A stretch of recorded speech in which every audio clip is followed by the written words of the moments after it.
Students, आज हम concepts of limit में मैथमेटिकल अप्रोच ऑफ लिमिट देखेंगे।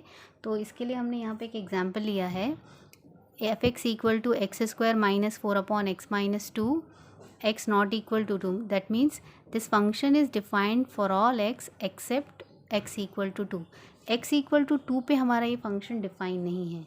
तो इसका क्या मीनिंग होता है, एक बार हम चेक करते हैं।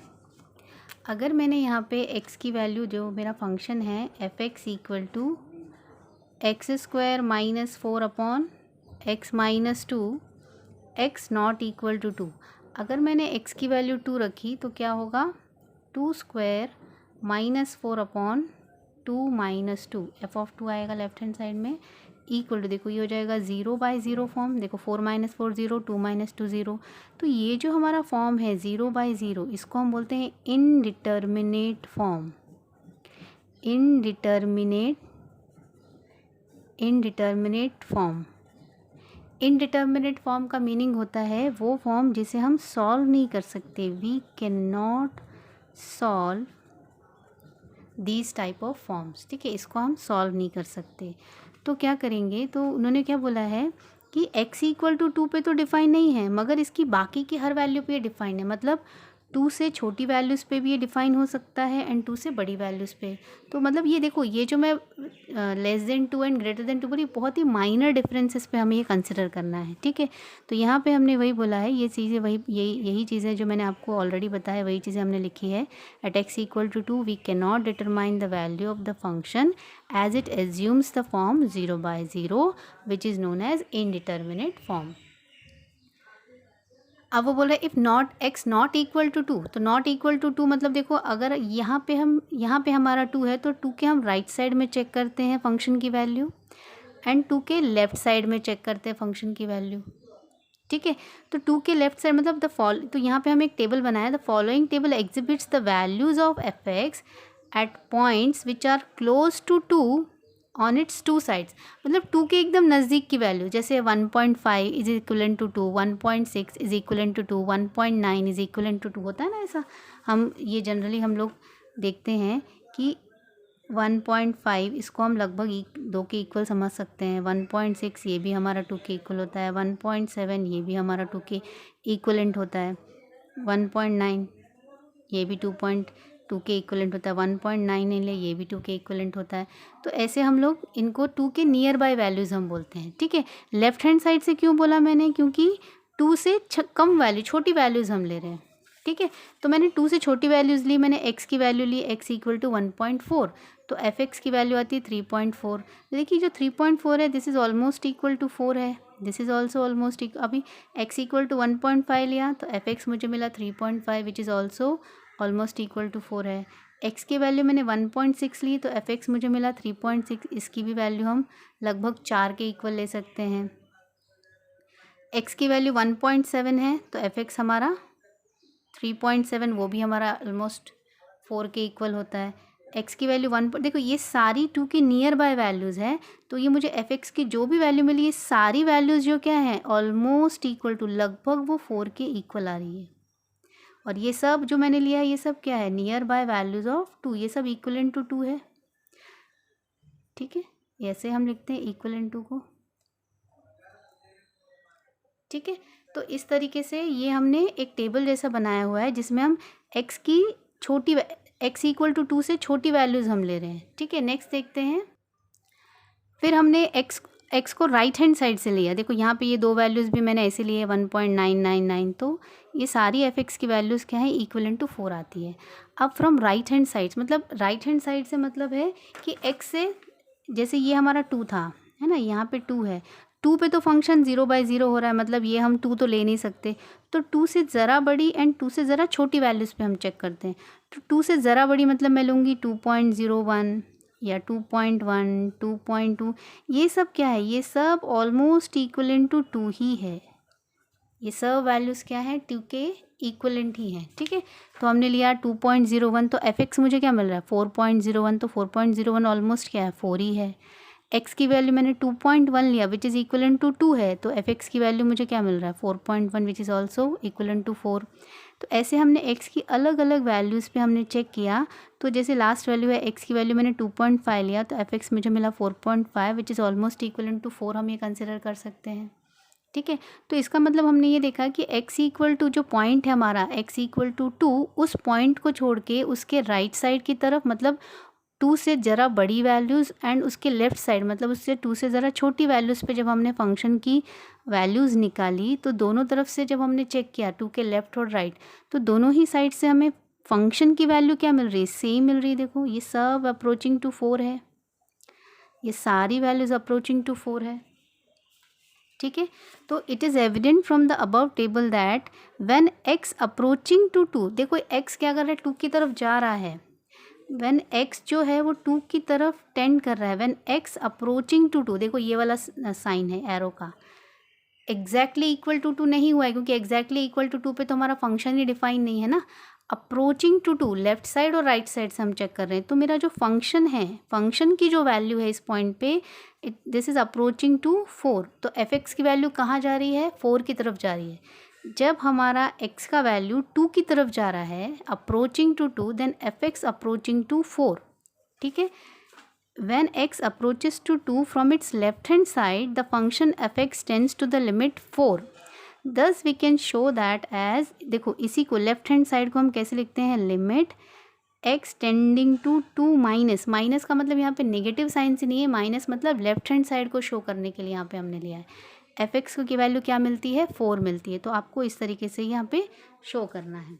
ठीक है, and when x approaches to 2 from its right hand side, तो हमने राइट हैंड साइड से भी देखा x की वैल्यू 2 को छोड़ के राइट साइड में 2 से ज़रा बड़ी वैल्यूज़ पे भी चेक किया। The function fx tends to the limit 4, जब हम x की वैल्यू राइट हैंड साइड से 2 की तरफ जा रहे हैं तो फंक्शन की वैल्यू कहाँ जा रही थी, 4 की तरफ ही जा रही थी। तो इसको आप जो है नोटेशन के फॉर्म में कैसे लिखोगे, x टेंडिंग टू 2 प्लस, यहाँ पे अगेन देखो प्लस साइन का मतलब पॉजिटिव नेगेटिव नहीं है, प्लस का मतलब होता है राइट हैंड साइड के लिए LIM आपको ऊपर लिखना है, x टेंडिंग टू ऐसे एक एरो मार्क बनाना है। इसको रीड कैसे करेंगे, लिमिट x टेंडिंग टू 2, मतलब ये राइट हैंड साइड आप इसको कंसिडर करोगे 2 प्लस fx इक्वल टू 4 मिलता है। देयरफॉर वी कैन से, इसका मतलब देखो कोई भी फंक्शन, अभी आपने देखा कि फंक्शन की लिमिट एग्जिस्ट कर रही है, इसका मतलब क्या होता है, उसका लेफ्ट हैंड साइड से लिमिट और राइट हैंड साइड से लिमिट देखो दोनों सेम आ रहा है। ठीक है, सो ये जो एग्जाम्पल है इससे हमने क्या कंक्लूजन निकाला, therefore we can say that limit x tending to a fx exists. ये कब एग्जिस्ट करेगा, इफ़ एंड ओनली इफ इसका left hand limit limit x tending to a minus fx equal to limit x tending to a plus fx, मतलब left hand side से उसकी function की value और right hand side से उस function की value हम जब चेक करते हैं तो दोनों क्या होना चाहिए, सेम होना चाहिए। और left hand limit at x equal to a, देखो इसी को हम ऐसा लिखते हैं ना, इसी का मतलब क्या होता है, left hand limit is equal to right hand limit at x equal to a। RHL का मतलब होता है राइट हैंड लिमिट, LHL का मतलब होता है left hand limit. Okay, next देखते हैं, एक नोट है important, limit of a function fx exists if and only if both limit left hand limit and right hand limit are equal and finite। दोनों क्या होना चाहिए, इक्वल होने चाहिए और फाइनाइट होना चाहिए। ठीक है, ऐसा नहीं होना चाहिए कि दोनों इनफाइनाइट आ गया और हमने बोला कि लिमिट एग्जिस्ट कर रहा है, otherwise limit does not exist. अगर फाइनाइट नहीं आ रहा है और इक्वल नहीं है, इक्वल भी नहीं है एंड फाइनाइट भी नहीं है, तो लिमिट एग्जिस्ट नहीं करेगी।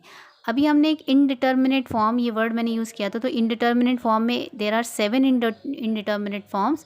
तो एक होता है 0 बाय 0, ये जनरली हम देखते हैं, infinity by infinity, infinity minus infinity, infinity into 0, 0 to the power 0, infinity to the power 0 and 1 to the power infinity. ऐसे ये 7 इनडिटर्मिनेट फॉर्म्स हैं। वैसे आप लोगों को ये स्टडी, मतलब ये इसके बारे में तो आपको स्टडी नहीं करना है, जस्ट एक नॉलेज के लिए आपको पता हो इसलिए मैंने ये बता दिया। ठीक है, बट सबसे ज़्यादा हमको ये देखने को मिलेगा 0 बाय 0 इनडिटर्मिनेट फॉर्म। तो नेक्स्ट देखते हैं इसमें आगे। सो नेक्स्ट हम ना मेथड्स देखते हैं लिमिट के। तो मेथड्स में से कई सारे मेथड्स हैं, मैंने यहाँ पे 2-3 एग्जांपल लिए हैं, direct substitution method, factorisation method, rationalisation method, है ना। ये 3 मेथड्स मैंने आप लोगों के लिए हैं। तो फर्स्ट हम देखते हैं डायरेक्ट मेथड। तो डायरेक्ट मेथड में हम क्या करते हैं, जैसे मैंने आपको बताया था कोई भी फंक्शन की लिमिट एग्जिस्ट कब होती है, जब लेफ्ट हैंड लिमिट और राइट हैंड लिमिट इक्वल हो और फाइनाइट हो। तो हम क्या करते हैं, हर बार हम लेफ्ट हैंड साइड से और राइट हैंड साइड से इतने बड़े कैलकुलेशंस करना थोड़ा डिफिकल्ट होता है। तो हम ये क्या करते हैं, डायरेक्ट सब्स्टिट्यूशन में ये जो x tending to 1, limit x tending to 1, ये जो फंक्शन है ना, इसमें हम x की वैल्यू 1 पुट करके देख लेते हैं। अगर वो फाइनाइट आ गया तो हमारा लिमिट एग्जिस्ट कर रहा है। अगर वो फाइनाइट नहीं आया तो फिर हम देखते हैं उसको कैसे सॉल्व करेंगे, ठीक है। तो एक डायरेक्ट मेथड में हमें क्या करना होता है, x की वैल्यू एज इट इज़ हम इसमें पुट करते हैं। So question is evaluate limit x tending to 1 2x² + 3x + 1/4x - 1। तो यहाँ पे हमने x की वैल्यू 1 पुट किया, देखो 1, यहाँ पे भी 1 और ये +1, 4 × 1 - 1। इसको कम्प्लीटली सॉल्व किया तो मुझे मिला 2। तो 2 क्या है, एक फाइनाइट वैल्यू है। तो क्योंकि 2 मेरा फाइनाइट वैल्यू है, इसलिए हमें ये कंफर्म हो गया कि इस फंक्शन की लिमिट एग्जिस्ट कर रही है, ठीक है। तो देखिए यहाँ पे एक दूसरा एग्जाम्पल मैंने आप लोगों के लिए लिया है, ये आप लोग ट्राई करिएगा, ठीक है। नेक्स्ट हम देखते हैं फैक्टराइजेशन मेथड। देखिए फैक्टराइजेशन मेथड के लिए देखो, सपोज एक एग्जांपल लिया मैंने, evaluate limit x tending to 2 x - 2/x² - 4। तो इसको हम देखो L क्यों लिखते हैं, L फॉर लिमिट है ना, तो हमेशा ये नोटेशन है L = limit x tending to 2। देखिए इसको रीड कैसे करना है ना, ये जो एरो मार्क है इसको हम क्या पढ़ते हैं, टेंडिंग टू 2 या अप्रोचिंग भी बोल सकते हैं, बट जनरली टेंडिंग टू 2 ऐसा हम बोलते हैं। Limit x tending to 2 x - 2/x² - 4। अब यहाँ पे देखो, जैसे अगर हमने डायरेक्ट मेथड लगा दिया, यहाँ पे मैंने यहाँ 2 रख दिया, 2 - 2, डिनोमिनेटर में भी 2 रखा, 2² - 4, तो ये हो जाएगा 0/0। तो 0/0 तो क्या हो गया, इनडिटर्मिनेट फॉर्म हो गया, इसकी कोई वैल्यू हम सॉल्व करके नहीं फाइंड कर सकते। तो यहाँ पे क्या करते हैं, अगर आप ध्यान से देखो क्वेश्चन को, जो डिनोमिनेटर है इसमें हम a² - b² का फॉर्म अप्लाई कर सकते हैं, ठीक है। जो मेरा डिनोमिनेटर है x² - 4, इसको आप लिख सकते हो x² - 2²। तो ये एक फॉर्मूला होता है a² - b² का, that is a - b and a + b। तो क्या हो जाएगा, x - 2 एंड x + 2, ये हम रख सकते हैं। तो वो वैल्यू मैंने सेम वही फॉर्मूला अप्लाई करके डिनोमिनेटर को मैंने स्प्लिट कर दिया। तो देखो x - 2 क्या हो गया, मेरा कैंसिल हो गया। तो अब अगर हम यहाँ पे x की वैल्यू 2 पुट करें तो देखो आपको 0 मिलेगा क्या, नहीं मिलेगा, क्योंकि 0/0 ऐसा कोई फॉर्म आएगा ही नहीं, क्योंकि 1/2 + 2 4। तो 1/4 क्या है, फाइनाइट वैल्यू। मतलब जिस पॉइंट पे हमें प्रॉब्लम हो रहा था x - 2, ये जो फैक्टर है इसको ही हमने क्या कर दिया, कैंसिल कर दिया। तो इसको हम बोलते हैं फैक्टराइजेशन मेथड। तो कुछ फंक्शंस को हम फैक्टराइज करके उनमें जिस पॉइंट पे हमें प्रॉब्लम हो रहा है क्वेश्चन में, वो पॉइंट हम वहाँ से क्या करते हैं, कैंसिल कर सकते हैं फैक्टराइजेशन का यूज़ करके। तो एक और एग्जाम्पल मैंने यहाँ पे आप लोगों के लिए लिया है, ये आप लोग ट्राई करिएगा। सो यहाँ पे देखिए मैंने 2 ही मेथड्स आप लोगों को एक्सप्लेन किए हैं, रैशनलाइजेशन और आगे बहुत सारे ट्रिग्नोमेट्रिक लिमिट्स वगैरह हैं। ये आप लोगों को नहीं करने हैं, आप लोगों को सिर्फ कॉन्सेप्ट ऑफ लिमिट इतना ही पता होना चाहिए। आपके सिलेबस में लिमिट से रिलेटेड कोई क्वेश्चंस नहीं है और ना ही आपको एग्ज़ाम में आने वाले हैं। सिर्फ आपको इसका कॉन्सेप्ट पता होना चाहिए, क्योंकि जब आप डेरिवेटिव्स ये चैप्टर स्टडी करोगे तो उस समय पर आपको फंक्शन एंड लिमिट का कॉन्सेप्ट ये पता होना चाहिए, तो ही आप क्वेश्चंस अच्छे से अटेम्प्ट कर सकते हो, अच्छे से सॉल्व कर पाओगे, समझ पाओगे, क्योंकि आप फर्स्ट टाइम पढ़ रहे हो। तो लिमिट और फंक्शंस ये उसका बेस है कैलकुलस का, ठीक है। तो इतना, ये सिर्फ आपको एक बार इस वीडियो को अच्छे से 2-3 बार सुनिए, जिससे कि आपको वो कॉन्सेप्ट समझ में आए। क्वेश्चंस आप लोगों को सॉल्व नहीं करने हैं। ये जो मैंने क्वेश्चन दिए हैं, ये जस्ट आपको जो लिमिट का कॉन्सेप्ट जो मैंने आपको बताया, तो वो कैसे एक्सप्लेन करना है या कैसे आप उसको प्रैक्टिकली क्वेश्चंस में अप्लाई करते हो, वो समझने के लिए मैंने आपको ये क्वेश्चन कराए हैं। आप लोगों को ये क्वेश्चंस नहीं करने हैं, ओके। चलिए, आप लोगों को ये कॉन्सेप्ट ऑफ लिमिट यहाँ पे कंप्लीट हो गया है। नेक्स्ट वीडियो से हम स्टार्ट करेंगे डेरिवेटिव्स। तो इतना आप लोगों को समझ में आया होगा। तो चलिए नेक्स्ट क्लास से हम आगे के लेक्चर्स कंटिन्यू करेंगे। Bye bye.